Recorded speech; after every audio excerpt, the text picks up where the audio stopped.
Es un privilegio poder estar con ustedes en esta mañana. Y no solamente un privilegio, sino también un desafío que implica venir a exponer la verdad de la palabra. Hoy finaliza la serie Vital, Espíritu que da vida. Y a través de esta serie hemos recordado o hemos aprendido una serie de verdades que han debido mover nuestro espíritu, nuestra vida y nuestra forma de pensar. Vimos que el Espíritu es el consolador que nos dejó el Señor Jesucristo cuando subió al cielo a estar en compañía de su Padre. Aprendimos que ese Espíritu consolador estará con nosotros para siempre. Aprendimos que es una experiencia única. Y esta experiencia única sucede cuando oímos y creemos en la palabra. Y además en ese momento somos sellados con el Espíritu Santo que nos acompañará. Vimos también que una sola vez se es bautizado con el Espíritu Santo. Juanfe nos habló sobre esa lucha frontal y vital que existe entre la vida del Espíritu y la vida pecaminosa que se oponen entre sí, y nos implicó la incidencia de las obras de la carne y del fruto del Espíritu Santo en nuestras vidas. Y Joaquín, el domingo pasado, nos habló acerca de cómo encontrar un propósito para nuestra vida. Propósito que puede ser extendido, que puede ser ejecutado, que puede ser llevado a cabo cuando los dones con los cuales hemos sido bendecidos en nuestras vidas las ponemos al servicio de los demás. Hoy continuamos con un tema de implicaciones importantes en el caminar de la vida del cristiano. Y lo he denominado alertas de vida. Si hablamos que el Espíritu da vida, hay también alertas de vida, que quiere decir que atentan contra la vida que nos da el Espíritu Santo. Para nadie es desconocido la presión por la cual está atravesando la sociedad de hoy. Presión que afecta a todas las personas, cristianas y no cristianas. Vemos cómo la agresividad verbal y física, la mentira, las injusticias, las acciones corruptas, la falta de perdón, las formas de expresión completamente censurable ha permeado nuestras relaciones personales, nuestras relaciones laborales, nuestras relaciones familiares y obviamente también nuestras relaciones espirituales. Esa forma de actuar que nos está afectando hoy hacen daño porque agravian, porque ofenden, porque hieren y entristecen rotundamente a las personas que nos rodean, con las personas que interactuamos, y crea un clima de desasosiego, un clima que va minando y va apagando el poder del amor y la confianza en nuestro entorno personal y en nuestra relación espiritual con el Señor. Se hace necesario entonces adoptar alertas de vida que nos hagan recapacitar y accionar para cambiar de rumbo y evitar las consecuencias, que aunque no son sorpresivas, sí son contundentes para la vida nuestra. Primera alerta, alerta de agravio. En la mayoría de los casos, las acciones, las ofensas proferidas y las omisiones Y las consecuencias no solo van dirigidas a nuestro entorno global.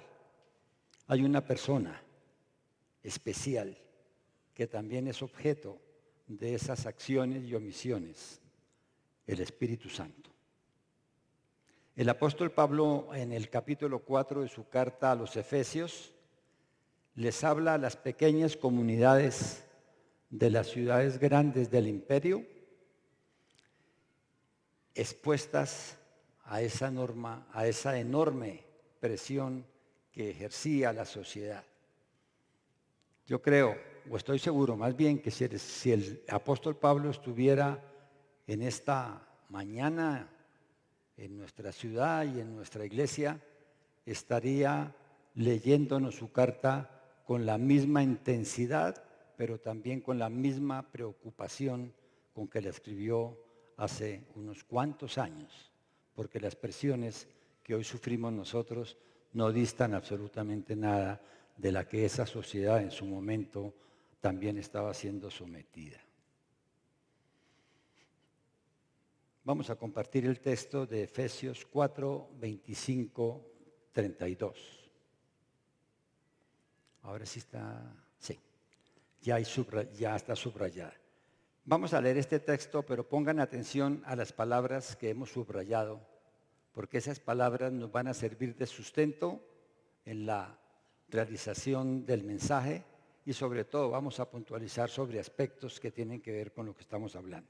Por lo tanto, dejando la mentira, hable cada uno a su prójimo con la verdad, porque todos somos miembros de un mismo cuerpo.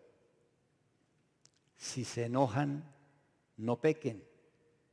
No permitan que el enojo dure hasta la puesta del sol, ni den cabida al diablo. Como en la tecnología también se atraviesa el demonio, el texto no empieza por ahí, sino por el 12, lo voy a repetir otra vez. Que dice, por lo tanto, dejando la mentira, hable cada uno a su prójimo con la verdad, porque todos somos miembros de un mismo cuerpo. Si se enojan, no pequen. No permitan que el enojo les dure hasta la puesta del sol, ni den cabida al diablo. El que robaba, que no robe más, sino que trabaje honradamente con las manos para tener que compartir con los necesitados.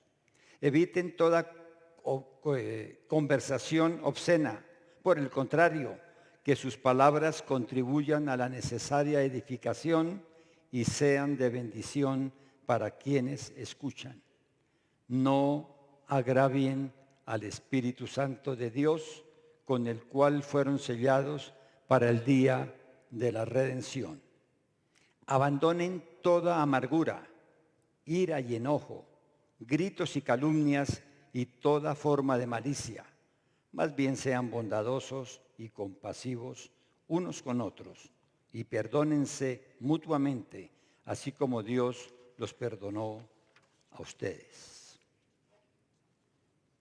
Habiendo escuchado esto, podríamos preguntarnos entonces, ¿qué es agraviar al Espíritu? Agraviar al Espíritu es ofenderlo, entristecerlo, contristarlo, herirlo profundamente, como lo hacemos cuando pensamos y omitimos de una manera diferente a la que Él nos enseña. ¿Cómo ofendo al Espíritu Santo? Y venimos a retomar las palabras que yo les hablaba del texto de la carta a los Efesios. Ofendemos al Espíritu cuando mentimos. Y aquí el apóstol no apela al cumplimiento de la ley moral sobre la mentira, sino a nuestra condición de miembros del cuerpo de Cristo que no debe mentir. Es una contradicción que un hijo de Dios adopte esa conducta. Si hemos sido formados en la palabra, que es la verdad, ¿cómo la respuesta a esa enseñanza va a ser una manera de comunicarnos mintiendo. Ofendemos al Espíritu al enojarnos de manera incontrolable con alguien, con quien interactuamos, cualquiera sea la razón. Este tipo de actitud tampoco le agrada al Espíritu Santo. Amar al pecador mientras odiamos nuestro pecado requiere de una buena provisión de gracia. No puedo soportar a esa persona, no la tolero. Es una expresión que hemos escuchado. ¿Sí o no? Los que no la han escuchado, no levanten la mano. Es una expresión inaceptable en la boca de un cristiano. Es una expresión inaceptable en la boca de un cristiano. A esa persona no la puedo aceptar. ¿Ustedes imaginan si esa misma actitud la hubiera empleado el Señor Jesucristo con las personas que se acercaron a su lado? Con las personas que pecadoras pedían misericordia y paciencia para cambiar su modo de vivir. Mateo 5, 23, 24. Dice, por lo tanto, si estás presentando tu ofrenda en el altar y allí recuerdas que tu hermano tiene algo contra ti, deja tu ofrenda allí, delante del altar. Ve primero y reconcíliate con tu hermano. Luego vuelve y presenta tu ofrenda. Acaba de suceder la Santa Cena. ¿Cuántos de los que estamos aquí en esta mañana hemos podido tener algo contra una persona y no la hemos resuelto, no la hemos aclarado, no la hemos perdonado? Y lo que el Señor quiere precisamente es eso, que el enojo no vaya a interrumpir ni a romper la relación con esas personas y mucho menos con el Espíritu. Recuerden que un enojo extendido está dándole cabida al demonio y ese enojo extendido puede conducir a que se puedan cometer pecados aún mucho más graves. Ofendemos al Espíritu cuando robamos, y robarlo es de muchas maneras.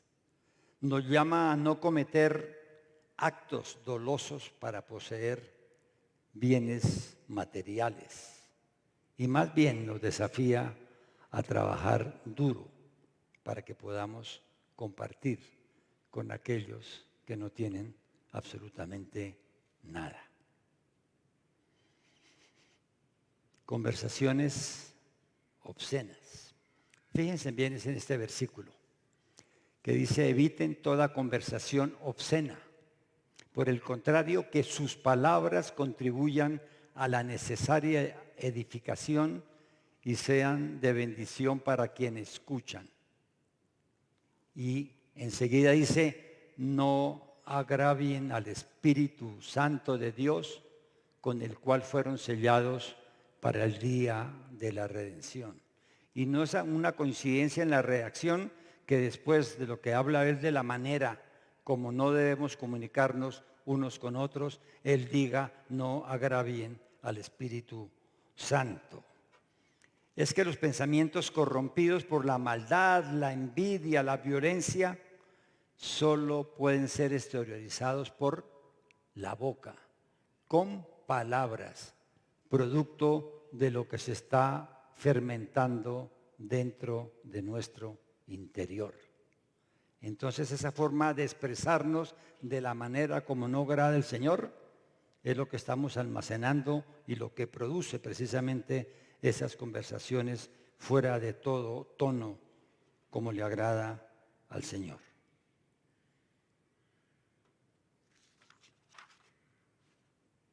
El Espíritu lo que desea es una comunicación que edifique, que construya, que reconstruya y que comparta las enseñanzas y testifique su presencia en nuestras vidas. También ofendemos al Espíritu con la amargura, con la ira, el enojo, los gritos. Lo ofendemos cuando no perdonamos y nosotros sí pretendemos que seamos perdonados permanentemente. Lo ofendemos cuando cometemos también inmoralidades sexuales. ¿Por qué se entristece el Espíritu Santo? Debemos tener presente que el Espíritu Santo es una persona. Y si es una persona, tiene sentimientos. Y tratándose de persona que tiene sentimientos, muchas de las cosas que hacemos u omitimos también lo ofenden, también lo entristecen. También sabemos que nosotros somos el templo del Espíritu Santo. Somos su lugar de residencia. Y todo acto nuestro que riña con su naturaleza y con su santidad le causa dolor y tristeza.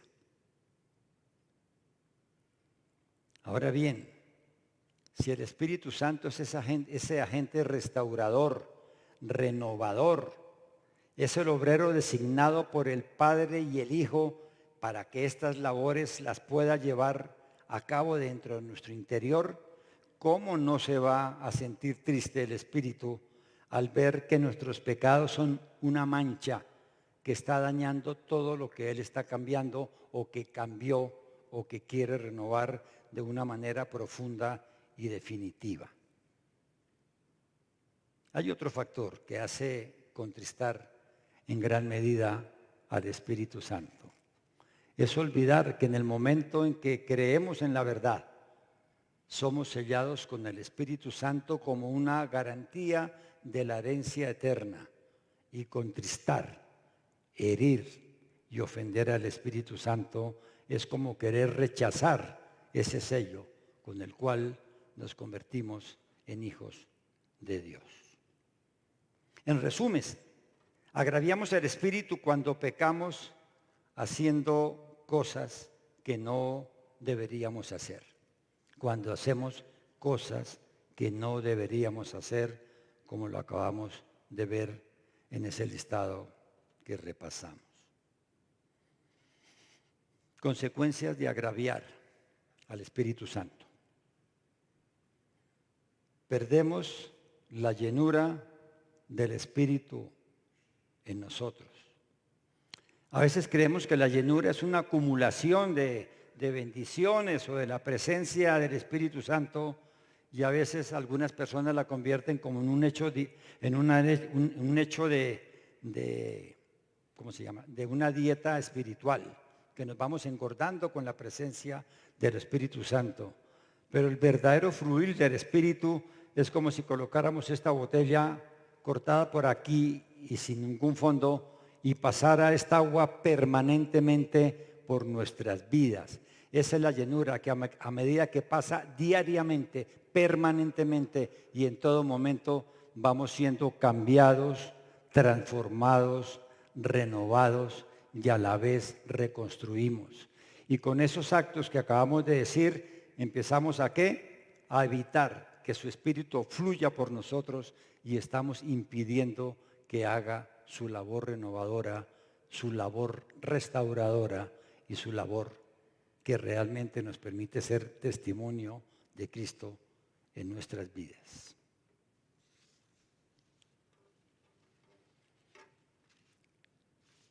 Consecuencias de agraviar el Espíritu. Otra, no hacemos lo necesario para restablecer rápidamente nuestra relación con Él cuando nos alejamos de Él por la vergüenza, por el remordimiento que tenemos cuando lo hemos ofendido, pasando por alto todo lo que Él quiere que nosotros hagamos. Viene otra alerta que es importante. Hemos visto cuándo, por qué agravamos al Espíritu Santo. Es extinguir el fuego de vida. Hemos venido hablando en toda la serie que el Espíritu da vida. El Espíritu da vida a nosotros, pero nosotros nos podemos encargar de evitar o de extinguir o de apagar ese espíritu de vida en nosotros. De la misma manera como ofendemos al Espíritu con todas aquellas cosas que no debemos hacer, también podemos apagar su presencia en nosotros. El texto de Primera de Tesalonicenses 5, 12, 22 nos ayuda a aclarar esta afirmación. Hermanos, les pedimos que sean considerados con los que trabajan arduamente entre ustedes y los guían y amonestan en el Señor. Ténganlos en alta estima y ámenlos por el trabajo que hacen. Vivan en paz unos con otros. Hermanos, también les rogamos que amonesten a los holgazanes, estimulen a los desanimados, ayuden a los débiles y sean pacientes con todos. La porción de esta carta nos recuerda la alegría que debe prevalecer en la vida de cada cristiano. La persistencia en la oración, la gratitud, poner en práctica todos los dones con los cuales hemos sido distinguidos al servicio de la iglesia, buscando siempre lo mejor, buscando siempre lo bueno. Entonces, ¿qué es apagar el espíritu? Ante el Señor es tan reprochable hacer lo malo como no hacer lo bueno que debemos hacer. Porque la obra del creyente, la obra del Espíritu en el creyente es conjuntamente de gracia y de poder. En este caso, apagar se refiere al poder y en especial en lo que se refiere al uso de los dones del Espíritu con que nos dota al creyente para el servicio hacia los demás. Lo que nos dice es que no impidamos la acción del Espíritu Santo, dejando de lado lo que debemos hacer como creyentes a favor de nuestros hermanos. El Espíritu quiere hacer lo bueno, pero nosotros se lo impedimos, entorpeciéndole su accionar. Y al impedir su acción, estamos limitando su poder en nosotros, en todo sentido.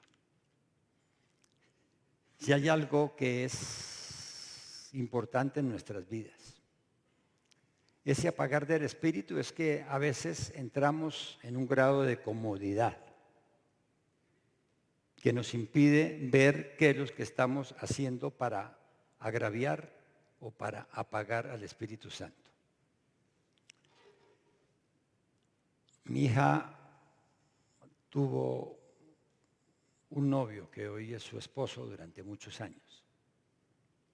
Fue un novio que no pude amar mucho al principio. Me costó mucho trabajo. Y eso creó una barrera entre nosotros dos. Era mi hija mayor. Y esa barrera que fue creando él, muchas veces estimulada por la asesoría, no la consejería, la asesoría de mi yerno, fue creando una barrera dolorosa. Después de varios años resolvieron casarse y como se darán cuenta yo me puse muy feliz. Mi hija se casó, pasaron los años, yo aún no había recibido al Señor en mi corazón, pero pasaron los años, tuvo ella sus 2 hijos, mis 2 nietos, y mantuvimos una relación que diríamos que era protocolaria. Que hubo papi, que hubo mi hija, nos comentábamos, hablábamos, pero había algo así de delgadito que impedía que esa comunicación fluyera normalmente como el Señor quería. Estuve trabajando fuera de Bogotá durante casi 3 años y ya había recibido al Señor y yo oraba con mucha vehemencia que el Señor me mostrara cómo romper esa barrera que existía con mi hija. Entendía que el Espíritu me decía algo, algo que tenía que cambiar. Y oré durante mucho tiempo, mucho tiempo.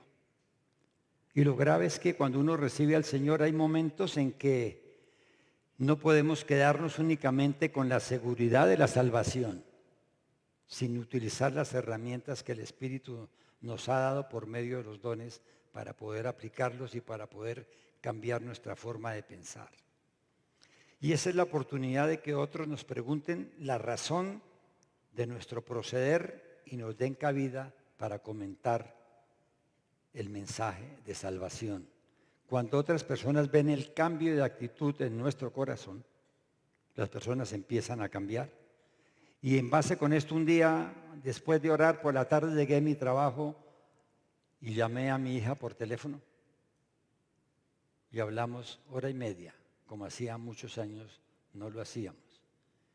Y hablamos de todo, de su trabajo, de su matrimonio, de sus hijos, de lo que pensaba y de lo que sentía. Y fue una conducta que repetimos durante varios tiempos, muchos días. Y yo venía otra vez de la ciudad donde venía, hablábamos, almorzábamos, compartía, y yo sentía que algo estaba haciendo el Espíritu Santo.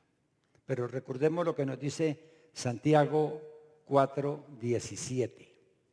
Así que comete pecado todo el que sabe hacer el bien y no lo hace.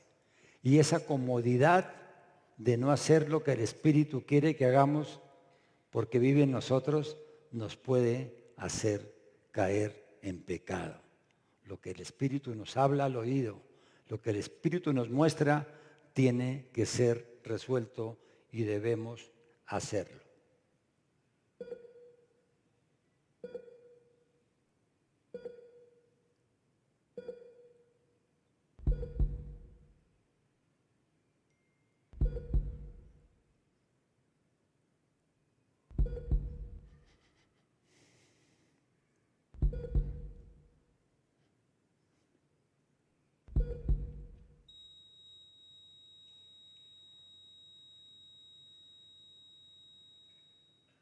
Así como tenemos al Espíritu que da vida, al apagarlo, también podemos apagar su vida dentro de nosotros si omitimos hacer lo que Él nos pide que hagamos.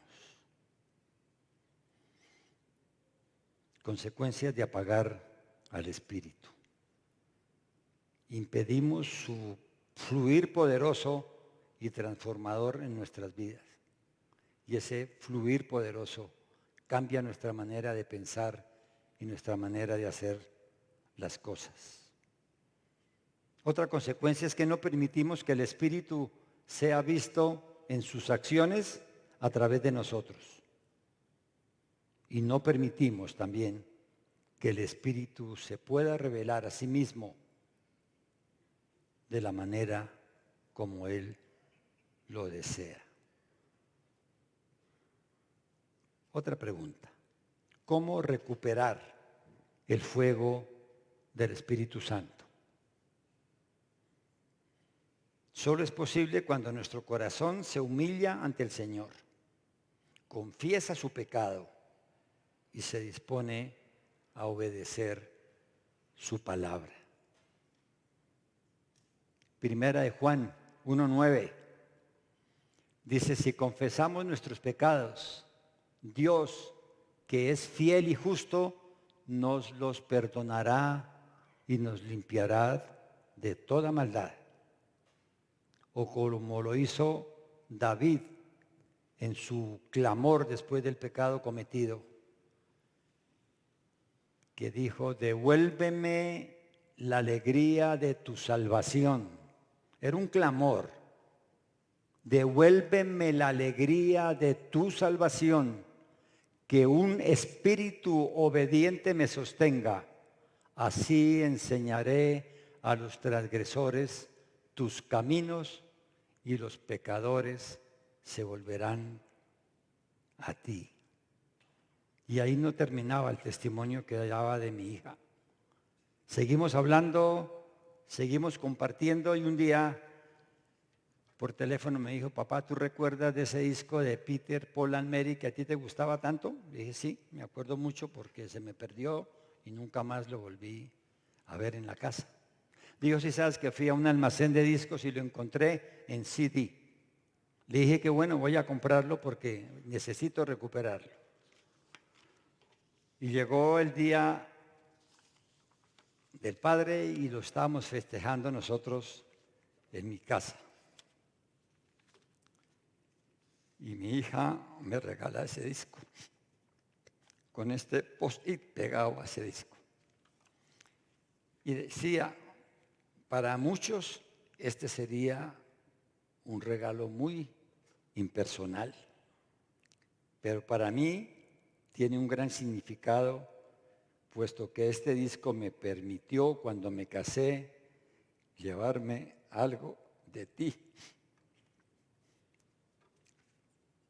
Y hoy, en otras circunstancias de la vida, quiero regresártelo, diciéndote que ya no necesito aferrarme a un símbolo, puesto que te he recuperado, te quiere tu niña bonita. Ese muro había sido derribado por el Señor, porque me rendí.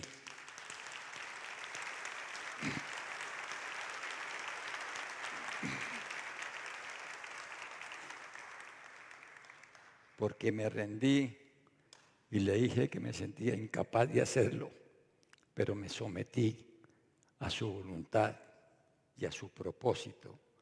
Esa es la forma como el Espíritu responde cuando nos rendimos a Él y cuando somos fieles a sus enseñanzas. Y después cualquier otro día, también está en mi oficina en ese día y me llega un fax. Cualquier día que decía, hola papi, solo quería decirte que siempre pienso en ti, te quiero mucho, Marcela. Es la continuidad de la obra del Espíritu en nosotros, que permitió sanar esa relación, que permitió volverla a revivir.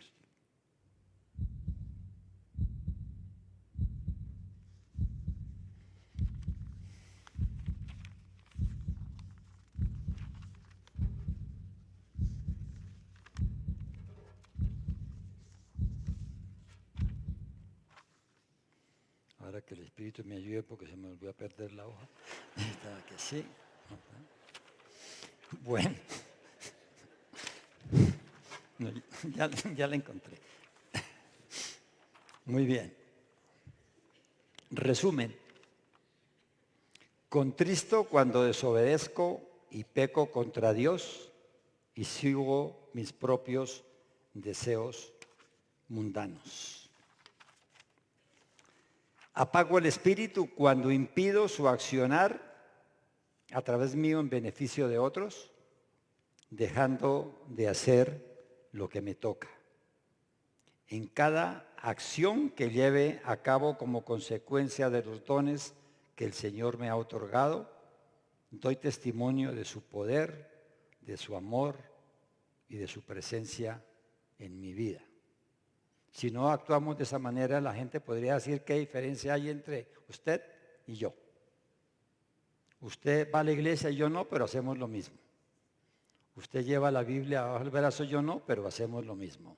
O sea, cada acción nuestra que marque la diferencia es la que nos permite estar agradecidos con el Señor por habernos dado su Espíritu Santo. Conclusión, debemos estar alertas para que nuestra manera de pensar y de actuar no entristezca ni apague la obra del Espíritu en nuestra vida y en la de nuestro entorno.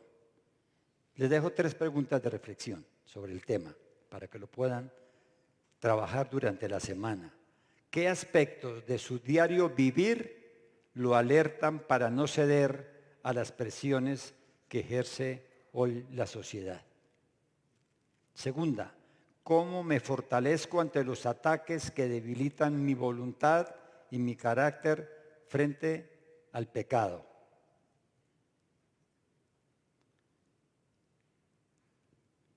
¿Y cómo permito que con mis actos, si es permito, no veo bien? ¿Cómo qué? cómo afectando el Espíritu me está fallando, cómo estoy afectando con mis actos que otras personas conozcan la nueva vida que nos da el Espíritu del Señor. Oremos.